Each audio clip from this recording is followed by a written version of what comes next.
أعوذ بالله من الشيطان الرجيم بسم الله الرحمن الرحيم فمن الناس من يقول ربنا آتنا في الدنيا وما له في الآخرة من خلاق ومنهم من يقول ربنا آتنا في الدنيا حسنة وفي الآخرة حسنة وقنا عذاب النار.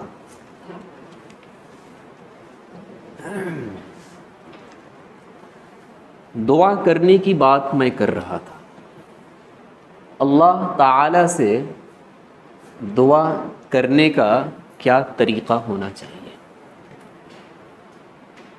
پہلے نمبر پر اللہ کے جتنے احسانات ہیں، جتنی نعمتیں ہیں، ان نعمتوں پر اللہ کا شکر ادا کرنا اور اس کی تعریف کرنا. دوسرے نمبر پر میں نے یہ بتایا تھا کہ نبی اکرم صلی اللہ علیہ وسلم پر درود بھیجنا. تیسرے نمبر پر میں نے یہ بتایا تھا کہ قرآن کی آیتوں کا مطالعہ کرنے سے پتہ یہ چلتا ہے کہ اللہ کے سامنے اپنی عاجزی اور انکساری کا اظہار کرنا. قیامت کے دن جب نفسی نفسی کا عالم ہوگا، ہر ایک شخص پریشان حال ہوگا. کہیں سے کوئی امیدیں نہیں ہویں گی کہ ہمیں راحت مل سکے. لوگ نبیوں کے پاس جاویں گے.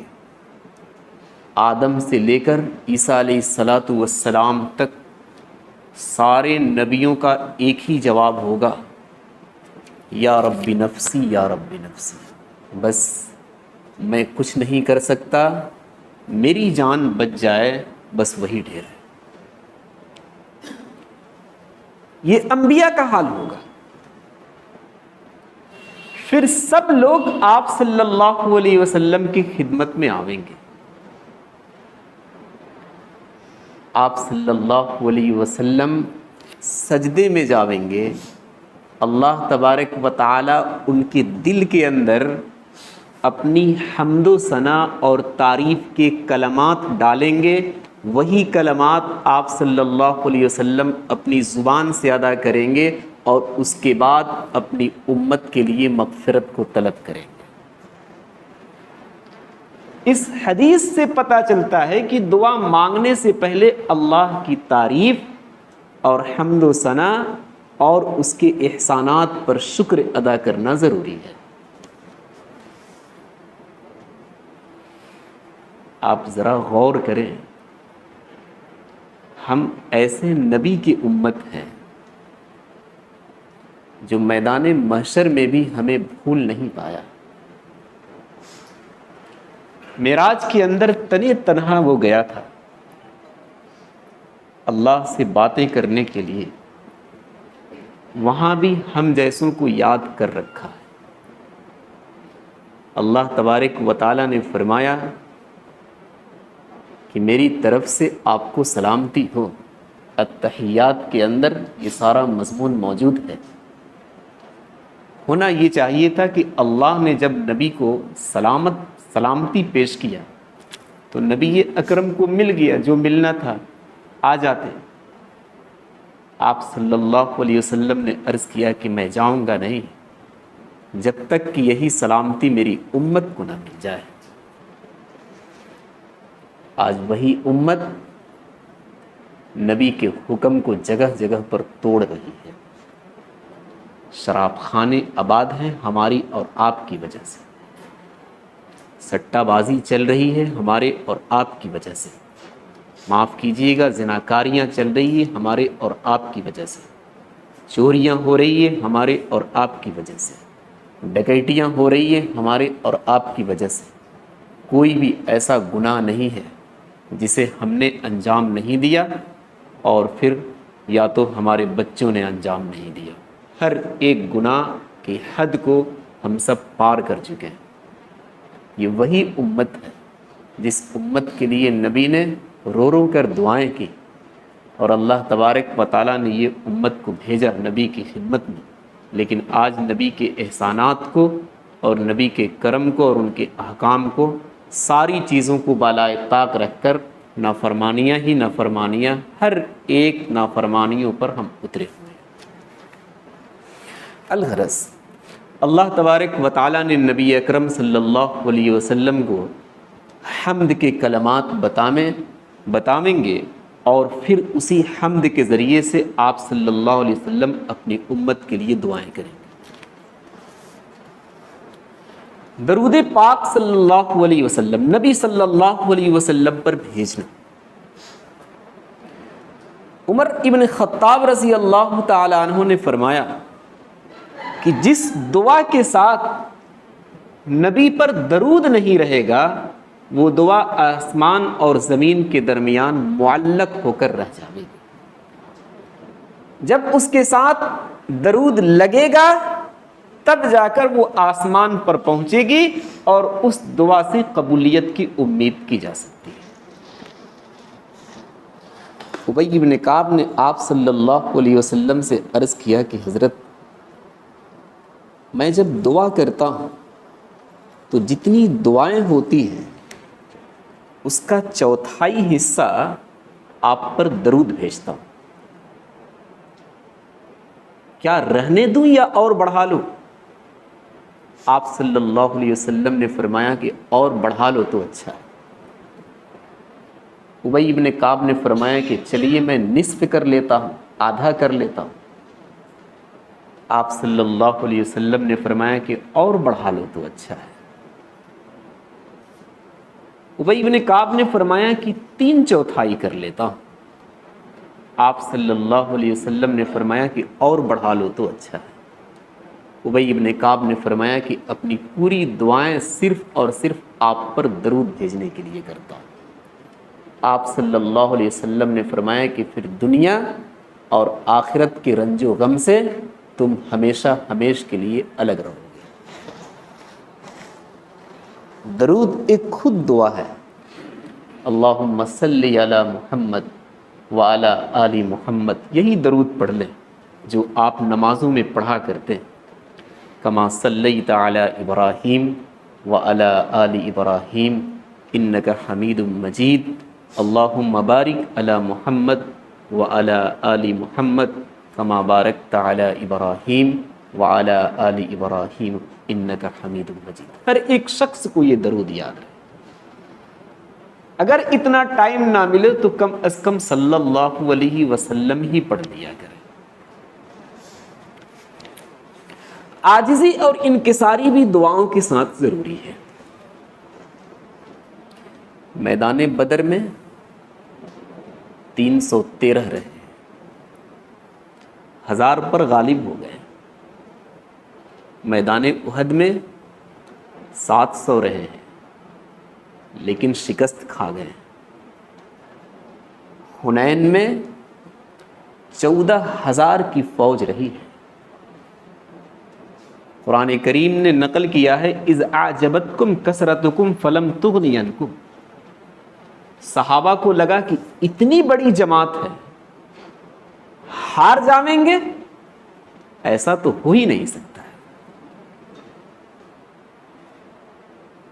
شروع میں صحابہ کے قدم اکھڑ گئے، صرف اس وجہ سے کہ عاجزی اور انکساری کا دامن حنین سے چلا گیا تھا۔ صحابہ کو یہ لگا تھا کہ ہم اتنی بڑی فوج لے کر ہار نہیں سکتے۔ اللہ تبارک و تعالیٰ نے سبق دیا کہ تم عاجزی اور انکساری کو چھوڑ دیے، اپنی فوج پر بھروسہ کر کے قدم اکھڑنے لگے، ہار سامنے نظر آنے لگی، شکست ہر ایک کو دکھائی جانے لگی۔ پھر آپ صلی اللہ علیہ وسلم ڈٹے، اللہ تبارک و تعالیٰ نے مدد فرمائی اور فرشتوں کی شکل میں فوج کو بھیج دیا۔ پھر اس جنگ کو ان لوگوں نے جیت لی۔ عاجزی اور انکساری نہایت درجے میں ضروری ہے۔ اکڑ اور تکبر اور گھمنڈ یہ اللہ کے سامنے کسی کی نہیں چلی ہے اور کبھی بھی نہیں چلی اور قیامت تک نہیں چلے گی۔ کوئی اگر اکڑتا ہو، ہم اور آپ اسے دیکھتے ہو تو ہم یہ سوچتے ہیں کہ اس کی اکڑ کام کر رہی ہے، اس کا تکبر کام کر رہا ہے۔ ایسا کچھ بھی نہیں۔ اللہ نے چند دنوں کے لیے رسی کو ڈھیل دیا ہے، پھر ایسے طریقے پر کھینچے گا کہ ایسا ذلیل ہوگا کہ آپ بھی اسے دیکھیں گے۔ اس کے سامنے کسی کی اکڑ چلی نہیں۔ جو شخص اس کے سامنے چھوٹا بن کر رہا، عاجزی اور انکساری کے ساتھ رہا، وہی اللہ کا حقیقی بندہ اور اس کا برگزیدہ بندہ سمجھا گیا۔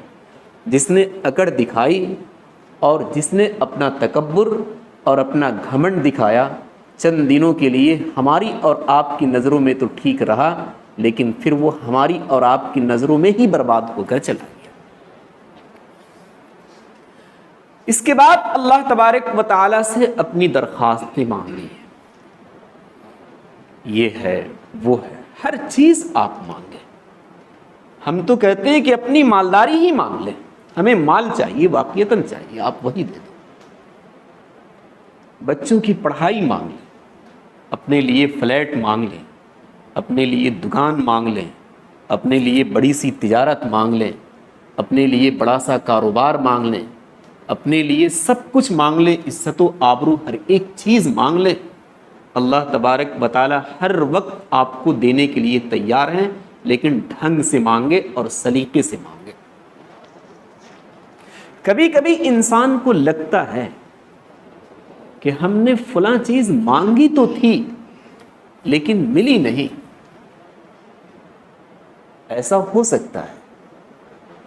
احادیث پاک کا مطالعہ کرنے سے پتہ یہ چلتا ہے کہ دعا کی قبولیت کی بہت سارے طریقے ہیں۔ کبھی تو ایسا ہوتا ہے کہ جو چیز آپ مانگیں گے اللہ تبارک و تعالی وہی دے دے گا۔ کبھی ایسا ہوتا ہے کہ وہ نہ دے کر اس وقت جو آپ کے لیے اس سے بھی کہیں زیادہ ضرورت ہے وہ دے دے گا۔ اور کبھی ایسا ہوئے گا کہ اس دعا کے بدلے میں آپ کے اوپر جو مصیبت آنے والی ہے اس مصیبت کو ٹال دے گا۔ اور کبھی ایسا ہوگا کہ اس دعا کو ذخیرہ بنا کر رکھ لے گا اور یہ کہہ کر رکھے گا کہ یہاں کوئی خاص تمہیں ضرورت نہیں ہے، آؤ ایسی جگہ پر جہاں ان ساری چیزوں کی ضرورت پڑے گی، ہم وہاں تمہیں دیں گے۔ حدیث پاک کا مضمون ہے کہ ایک ایمان والا بندہ جب اللہ کے سامنے کھڑا ہوگا تو دعاؤں کا ذخیرہ اسے دیا جاوے گا کہ یہ ساری تو نے دعائیں کی تھی، دنیا کے اندر قبول نہیں ہوئی، لو یہ آخرت کے اندر سب تمہارے لیے کارگر ہے۔ وہ بندہ عرض کرے گا کہ ہم تو اس کی تمنا بھی نہیں رکھتے تھے، ہمیں تو پتہ بھی نہیں تھا کہ یہ ساری نیکیاں ہمارے یہاں موجود ہیں۔ اللہ تبارک و تعالیٰ عرض کرے گا کہ یہ وہی دعائیں ہیں جو تو نے دنیا کے اندر مانگ رکھی تھی لیکن وہاں ہم نے قبول نہیں کی، اس کو ذخیرہ بنا کر آخرت کے لیے رکھ لیا۔ وہ بندہ عرض کرے گا کہ کاش کی دنیا کے اندر مانگی ہوئی کوئی دعا مجھے قبول نہ ہوتی تو یہاں سارا کام آ جاتا۔ پھر یہ سب کرنے کے بعد اب اللہ کے حوالے کر دے، بس توکل علی اللہ، ہم نے سب کر لیا، اپنی طرف سے جتنی محنتیں ہو سکتی تھی ایک کام کے لیے وہ سب کر لی، جتنے اسباب ہو سکتے تھے وہ سب ہم نے انجام دے لیے، جس طریقے کی دعائیں کرنی چاہیے تھی رو رو کر عاجزی اور انکساری کے ساتھ وہ سب بھی ہم نے کر لیا۔ اب بس اللہ یہ کام تیرے حوالے، تو اب جیسے اسے بنا دے۔ ایک اللہ کے ولی گزرے ذوالنون مصری رحمت اللہ علیہ، ان سے کسی نے پوچھا کہ ذوالنون کیسا چل رہا ہے، زندگی ٹھیک ٹھاک گزر رہی ہے تو کیسی گزر رہی ہے؟ ذوالنون مصری رحمت اللہ علیہ نے فرمایا کہ تم زندگی کے بارے میں پوچھ رہے ہو، دنیا میری مرضی سے چل رہی ہے۔ دنیا کیسے چل رہی ہے؟ میری مرضی کے مطابق چل رہی ہے، میں جو کہتا ہوں وہی ہوتا ہے، جو نہیں کہتا ہوں وہ نہیں ہوتا۔ اس شخص نے کہا کہ یہ کیسے؟ دنیا تو اللہ کی مرضی سے چلتی ہے، تمہاری مرضی سے کیسے چلتی ہے؟ ذوالنون مصری رحمت اللہ علیہ نے فرمایا کہ میں نے اپنی مرضی کو اللہ کی مرضی کے تابع بنا رکھا ہے. جو اللہ چلاوے گا بس میں یہ سمجھوں گا کہ میں اسے چلا رہا ہوں. اس لیے اس میں دخل اندازی کرنا، بارش ابھی کیوں ہو گئی، راستہ سب خراب ہو گیا، ہم کہاں جانتے ہیں بارش کی ابھی کیا ضرورت ہے اور کیا ضرورت نہیں ہے. وہ اوپر والا صحیح جانتا ہے کب بارش ہونی چاہیے اور کب نہیں ہونی چاہیے. دھوپ ابھی اتنی کیوں نکلی ہے، گرمی بہت ہے، اتنا جاڑا کیوں پڑ رہا ہے، نہیں پڑنا چاہیے. اس کے نظام میں آپ ہاتھ نہ لگائیں، اس کے اوپر چھوڑ دیں. آپ کا کیا بگڑ رہا ہے اسے مانگیں، اس کے نظام سے آپ نہ ٹکرائیں. یہ اس کا نظام ہے. کب بارش کی ضرورت ہے، کب دھوپ کی ضرورت ہے، کب جاڑے کی ضرورت ہے، بہت سوچ سمجھ کر اللہ تبارک و تعالیٰ نے یہ نظام دنیا کے اندر بنایا ہے. ہمارے اور آپ کے یہاں بکنے سے کچھ کام چلنے والا نہیں ہے. ربنا آتنا فی الدنیا، اللہ تبارک و تعالیٰ نے فرمایا کچھ ایسے لوگ ہیں کہ جب دعاؤں کے لیے ہاتھ اٹھاتے ہیں تو صرف دنیا کی خوبی کو ہی مانگتے ہیں، آخرت کا تذکرہ ان کے سامنے کچھ ہوتا ہی نہیں ہے. اللہ نے فرمایا کہ وہ بھی دنیا کی خوبی ایسی انہیں چاہیے کہ چاہے جس طریقے پر آوے آنا چاہیے، حرام ہو، حلال ہو، سود کا ہو، اور جس طریقے پر سٹہ بازی کا ہو، جوے کا ہو، بس آنا چاہیے، ہمیں یہی سب چاہیے. اللہ نے فرمایا کہ یہ بھی کچھ لوگوں کا طریقہ رہا، اور میں تو یہ سمجھتا ہوں کہ ہر ایک شخص اپنی زندگی پر غور کرے تو ہر ایک کے اندر یہ خرابیاں نظر آئیں گی کہ جو کچھ چل رہا ہے سب دنیاوی زندگی کے لیے چل رہا ہے. اللہ کی رضا مندی اور اللہ کی خوشنودی حاصل کرنے کا ارادہ شاید کہ کسی اکا دکا کو ہوگا. تجارت ٹوٹ رہی ہے، قرآن کی تلاوت میں لگ جائیں، نماز پڑھنا شروع کر دیں، روزے رکھنا شروع کر دیں، مزاروں پر جانا شروع کر دیں. اجمیر تک لوگ پہنچ جاتے ہیں. یہ فاتحہ، وہ درود، وہ قرآن خوانی، وہ میلاد، وہ غریبوں کو کھانا دینا، وہاں چادر چڑھانا، یہ سب کچھ ہوتا رہتا ہے. صرف اور صرف ان کا مقصد کیا ہے؟ تجارت ہماری کھڑی ہو جائے، اس لیے کہ وہ ٹوٹ رہی ہے. مقصد یہ نہیں ہوتا ہے کہ اللہ تبارک و تعالیٰ راضی کیسے ہوئے گا. یہ ہے کچھ لوگ ربنا آتینا فی الدنیا، اے ہمارے رب ہمیں دنیا کے اندر دے دے، چاہے جیسے دے، حلال طریقے سے دے یا حرام طریقے سے دے، دنیا ہمیں ملنی چاہیے. سورہ یاسین کی تلاوت ہو رہی ہے، سورہ قیامہ کی تلاوت ہو رہی ہے، سورہ ملک کی تلاوت ہو رہی ہے. آپ ایک نارمل آدمی سے پوچھئے گا ذرا مذاق کے طور پر کہ یہ کیوں پڑھ رہے ہو، شاید کہ اس کی زبان سے یہ نکلے گا کہ اللہ راضی ہو جائے. وہ کہے گا فائدہ بہت ہو رہا ہے اس لیے میں نے سوچا کہ اسے اپنی عادت بنا لوں. کبھی فائدہ اسے نظر آیا؟ اللہ کی رضا مندی مقصود نہیں. اللہ تبارک و تعالیٰ نے فرمایا کہ کوئی بھی عمل کرو دو چیز اس کے اندر غور کر لینا ہے یا نہیں. ایک تو اس عمل کا ثبوت اللہ کی طرف سے ہو کہ نبی نے کر کے دکھایا ہو یہ عمل، اور ایک ہم کر رہے ہیں تو اللہ راضی ہے یا نہیں. اگر یہ دو چیزیں مل جاویں گی تب وہ عمل کہا جاوے گا، ورنہ اس عمل کی کوئی گارنٹی نہیں. اللہ نے فرمایا وَمَا لَهُ فِي الْآخِرَةِ مِنْ خَلَاقٍ، ہو سکتا ہے دنیا دے دیں، اس لیے کہ آپ صلی اللہ علیہ وسلم نے تو فرمایا کہ دنیا اللہ تبارک و تعالیٰ کی یہاں مچھر کے پر کے برابر بھی نہیں ہے. اگر اتنا بھی ہوتا تو ہم غیروں کو نہیں دیتے، دے دے گا دنیا، لیکن اللہ نے فرمایا کہ آخرت کے اندر ان کا کوئی حصہ نہیں ہے. وَمِنْهُمْ مَنْ يَقُولُ رَبَّنَا آتِنَا فِي الدُّنْيَا حَسَنَةً وَفِي الْآخِرَةِ حَسَنَةً وَقِنَا عَذَابَ النَّارِ. کچھ اللہ کے بندے ایسے بھی ہیں کہ دنیا کے اندر بھی انہیں چاہیے، اور کیسا چاہیے؟ حسنہ، حرام طریقے کا نہیں، سٹے بازی کا نہیں، جوے کا نہیں، سود کا نہیں، اللہ حلال طریقے کا چاہیے.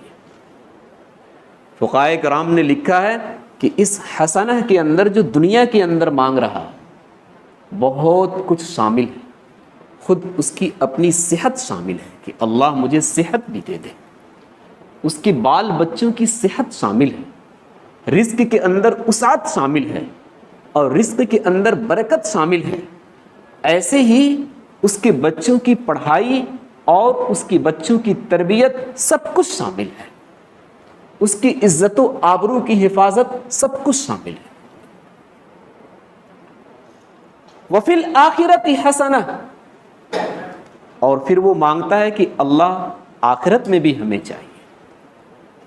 فقہائے کرام نے لکھا ہے کہ اس حسنہ کے اندر جنت اور جنت کی ساری نعمتیں، اور پھر جو سب سے بڑی نعمت ہے اللہ تبارک و تعالیٰ کا دیدار، وہ سب بھی شامل ہے، وہ سب مانگ رہے ہیں۔ دنیا کے اندر تو اللہ تبارک و تعالیٰ کا دیکھا جانا ممکن تو سمجھ میں آتا ہے، لیکن یہ ہوا نہیں ہے کہ کسی نے اللہ تبارک و تعالیٰ کو دنیا کے اندر دیکھا۔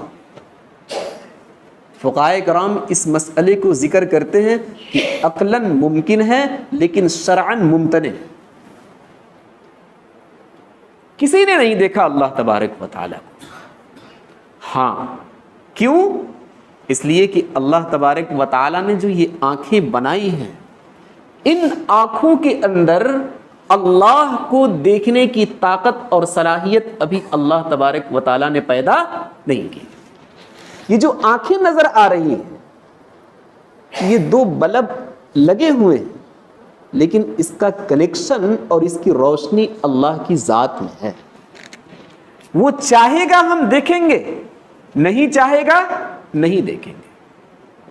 آپ صلی اللہ علیہ وسلم کے پاس حضرت جبرائیل آتے تھے، آپ صلی اللہ علیہ وسلم ان سے باتیں کر رہے ہیں، ان کو دیکھ رہے ہیں، لیکن قریب میں بیٹھنے والے صحابہ کرام رضوان اللہ علیہم اجمعین حضرت جبرائیل کو نہیں دیکھتے تھے۔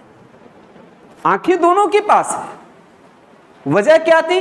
آپ صلی اللہ علیہ وسلم کی آنکھوں میں وہ طاقت اللہ تبارک و تعالیٰ نے رکھی تھی کہ وہ جبرائیل کو دیکھ سکیں، لیکن صحابہ کرام رضوان اللہ علیہم اجمعین کی آنکھوں میں وہ طاقت نہیں رکھی تھی، جس کی وجہ سے صحابہ قریب میں بیٹھ کر بھی جبرائیل کو نہیں دیکھ سکتے تھے۔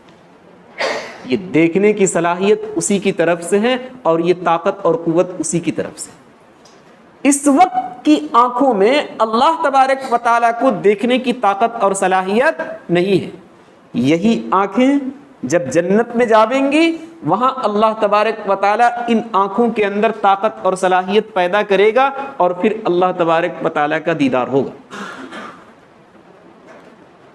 آپ صلی اللہ علیہ وسلم نے فرمایا کہ جب جنتی جنت کے اندر چلا جاوے گا تو اللہ تبارک و تعالیٰ عرض کریں گے کہ جنتیوں، کسی چیز کی کمی محسوس ہو رہی ہے؟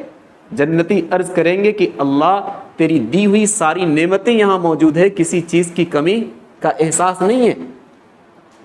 اللہ تبارک و تعالیٰ عرض کریں گے کہ ایک سب سے بڑی نعمت رہ گئی ہے، اب وہ تمہیں دینا ہے۔ جنتی بھی حیران ہو جائیں گے کہ وہ اب کون سی بڑی نعمت رہ گئی۔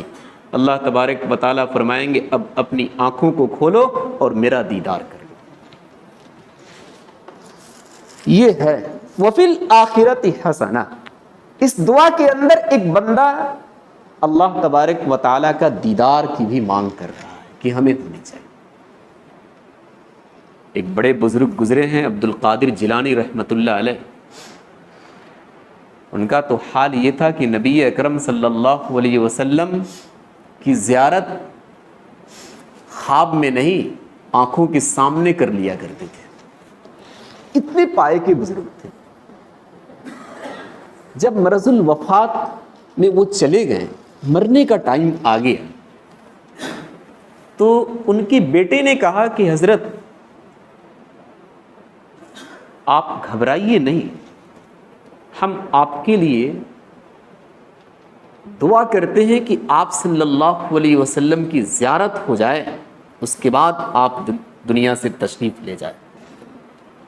عبد القادر جیلانی رحمۃ اللہ علیہ نے فرمایا کہ تم نبی کی زیارت کی بات کر رہے ہو، ہر دن 100 مرتبے سے کہیں زیادہ نبی کی زیارت کرتا ہوں، اگر تم سے ہو سکے تو میرے لیے دنیا کے اندر اللہ کی زیارت کی دعا کرو۔ 18-19 برس کی عمر میں ان سے بیعت ہونے والا ایک شخص عبدالحق، جس کی عمر 80 برس کی تھی، جب ان سے بیعت ہو کر وہ اللہ والے واپس گئے اور پھر کئی مہینے کے بعد ان کی واپسی ہوئی تو عرض کیا عبد القادر جیلانی رحمۃ اللہ علیہ نے کیسا گزر رہا ہے؟ عبدالحق صاحب نے فرمایا کہ حضرت اب تو حال یہ ہے کہ جب بھی میں سوتا ہوں، چاہے دن ہو یا رات، آنکھیں جیسی ہی بند ہوتی ہے آپ صلی اللہ علیہ وسلم کی زیارت نصیب ہو جاتی ہے۔ وفی الآخرۃ حسنہ، فقہائے کرام نے لکھا ہے کہ یہ سب سے اچھی دعا ہے۔ اس دعا کے اندر دنیا کی بھی بات کی گئی ہے کہ وہ بندہ دنیا بھی مانگ رہا ہے، فی الدنیا حسنہ، صحت چاہیے، بچوں کی صحت چاہیے، رزق کے اندر برکت چاہیے، رزق کے اندر وسعت چاہیے، عزت و آبرو کی حفاظت چاہیے، تعلیم چاہیے، دین چاہیے، دنیا چاہیے، سب کچھ چاہیے، اور پھر آخرت کے اندر بھی وہ نعمتیں مانگ رہا ہے۔ فقہائے کرام نے لکھا ہے ان لوگوں کے بارے میں جو یہ سمجھتے ہیں کہ نہیں، ہمیں تو صرف اللہ ہی چاہیے اور آخرت ہی چاہیے، دنیا کی بات ہی مت کرو، وہ اتنے بڑے پہنچے ہوئے ہیں۔ سب سے اچھی دعا کہ جب تک دنیا تمہارے پاس نہیں رہے گی کیسے آخرت کی تیاری کرو گے؟ تم تو پیٹ کے چکر میں پڑ جاؤ گے، آخرت کی تیاری کیسے ہو پائے گی؟ اس لیے دنیا بھی ہونا ضروری ہے۔ ہاں، میں یہ کہتا ہوں کہ دنیا صرف جیب تک رہے، دل تک نہ پہنچے، تب صحیح معنی میں آپ کامیاب ہوں۔ اور اگر دنیا اور مال کا تعلق دل سے ہو گیا تو پھر وہی مال آپ کو ہلاکت کے گڈھے میں بھی بھیج دے گا۔ عبد القادر جیلانی رحمۃ اللہ علیہ کے 49 لڑکے تھے، اتنی بڑی تجارت تھی، ہم اور آپ اس کا اندازہ نہیں لگا سکتے۔ ایک جہاز آ رہا ہے، دوسرا جا رہا ہے، تیسرا آ رہا ہے، چوتھا جا رہا ہے۔ اپنے کمرے میں بیٹھے ہوئے تھے، ایک نوکر نے ان سے بتایا کہ حضرت وہ فلاں ملک سے جہاز آ رہا تھا مال لے کر، وہ ڈوب گیا، پورا مال لے کر ڈوب گیا۔ عبد القادر جیلانی رحمۃ اللہ علیہ نے یہ خبر سن کر فرمایا الحمدللہ، اللہ کا شکر ہے۔ تھوڑی دیر کے بعد دوسری ایک خبر لے کر آیا کہ وہ تو ڈوب گیا لیکن دوسرے ملک سے جو دوسرا جہاز آ رہا ہے وہ پورے نفع کے ساتھ آ رہا ہے، بھرپور نفع کے ساتھ آ رہا ہے۔ عبد القادر جیلانی رحمۃ اللہ علیہ نے فرمایا کہ الحمدللہ۔ خادم کو سمجھ میں نہیں آیا کہ مال کا نقصان ہوا تب بھی الحمدللہ خوش ہیں، اور مال آیا تب بھی الحمدللہ خوش ہیں۔ خادم نے فرمایا کہ حضرت یہ مال آنے پر آپ جو خوش ہیں یہ تو سمجھ میں آ رہا ہے، لیکن مال کے ڈوب جانے پر جو آپ خوش ہیں سمجھ میں نہیں آ رہا۔ عبد القادر جیلانی رحمۃ اللہ علیہ نے فرمایا کہ جس وقت مال کی ہلاکت کی خبر تو نے دی، میں نے اپنے دل کے اندر جھانک کر دیکھا کہ اس دل کو غم تو نہیں ہوا، مال کے ڈوب جانے پر غم تو نہیں ہوا۔ پتہ یہ چلا کہ دل غمگین نہیں ہے، تو میں نے اس پر فرمایا الحمدللہ۔ دوسری جو تو نے خبر دی نفع کی، میں نے اپنے دل کے اندر جھانک کر دیکھا کہ یہ دل تکبر میں تو نہیں چلا گیا، پتہ یہ چلا کہ نہیں، یہ تکبر کا شکار نہیں ہوا ہے، تو میں نے کہا الحمدللہ۔ مال جیب تک رہے، دل تک نہ پہنچے۔ ایک شخص اللہ والے کی خدمت میں گیا، بڑا شور سن رکھا تھا، دروازے پر حاضری ہوئی، دیکھا کہ ان کی سواری بندھی ہوئی ہے، پہلے تو گھوڑوں اور اونٹوں کی سواری تھی، ان کا گھوڑا باندھا ہوا ہے، اور اس کی رسی جس کھوٹے سے بندھی ہوئی تھی وہ کھوٹا سونے کا تھا۔ اب یہ سارا ماجرا دیکھ کر کہا کہ اب اس بزرگ سے ملنے کی کوئی ضرورت نہیں، یہ تو مالی والا ہے، یہ مالی کے پیچھے پڑا ہوا ہے، جس کے کھوٹے کا یہ حال ہے، تو اب ایسے بزرگ سے کیا ملو۔ آج کا زمانہ بھی وہی ہے، ہم اور آپ یہ سمجھتے ہیں کہ یہ جتنے اللہ والے ہیں چاہے امام کی شکل میں ہو، حافظ کی شکل میں ہو، علماء کی شکل میں ہو، مفتیان کی شکل میں ہو، سب سے زیادہ غریب ہو تب یہ ٹھیک ہے. جہاں تھوڑا سا اوپر گئے تو پھر یہ بس وہ لکیر پار کر گئے. اب یہ کوئی کام کے نہیں ہے. بہت زیادہ فنڈ کہیں سے آ رہا ہوگا، ادھر ادھر کا سارے الزامات لگانے شروع ہو جاتے ہیں. الغرض وہاں سے وہ شخص لوٹنے لگا، اندر میں بیٹھے اللہ والے کو خبر ہو گئی، اپنے خادم کو کہا کہ وہ شخص لوٹ کر جا رہا، اسے بلا کر لاؤ. دوڑے دوڑے خادم گیا، کہا کہ حضرت آپ کو بلا رہے ہیں. کہا حضرت کو خبر کیسے ہو گئی؟ کہا آپ بلا رہے ہیں، بس اتنا ہی مجھے خبر ہے. کیسے خبر ہوئی میں نہیں جانتا. وہ آیا، اللہ والے نے فرمایا کہ سونے کا تعلق مٹی سے ہے، دل سے نہیں ہے. وہ سونا اگر دل میں گھر کر جاتا تب تو یہ ہمارے لیے نقصان ہو سکتا تھا. اس سونے کا تعلق مٹی سے ہے، وہ ہمارے لیے نقصان نہیں. مال ہونا چاہیے لیکن ہمارے جیب تک ہو، دل تک نہ پہنچے. اگر دل میں گھر کر گیا کہ ہر وقت ہم مال کے ہی چکر میں پڑ گئے، سب کچھ برباد ہو رہا ہے، تو پھر وہ صحیح طریقہ نہیں ہے. وہ مال بھی آپ کو ہلاکت پر اتار دے گا. الغرض بہت اچھی سی دعا ہے کہ اللہ تبارک و تعالیٰ سے صرف آپ آخرت ہی نہ مانگے، صرف 24 گھنٹہ آپ نماز پڑھتے رہیں، 24 گھنٹہ اللہ کا ذکر کرتے رہیں، 24 گھنٹہ آپ روزے رکھتے رہیں. نہیں نہیں نہیں، دنیا کے لیے بھی آپ کو کچھ کرنا پڑے گا، تب آپ ٹھیک رہیں گے. اللہ تعالیٰ سے اس دعا کے اندر دنیا بھی مانگی گئی ہے اور ایسی آخرت بھی مانگی گئی ہے. وقنا عذاب النار، آخرت کے اندر ایک جہنم کا عذاب بڑا سخت ہے. اللہ تبارک و تعالیٰ نے فرمایا کہ اس سے بھی حفاظت کی دعا مانگو. سبحان اللہ.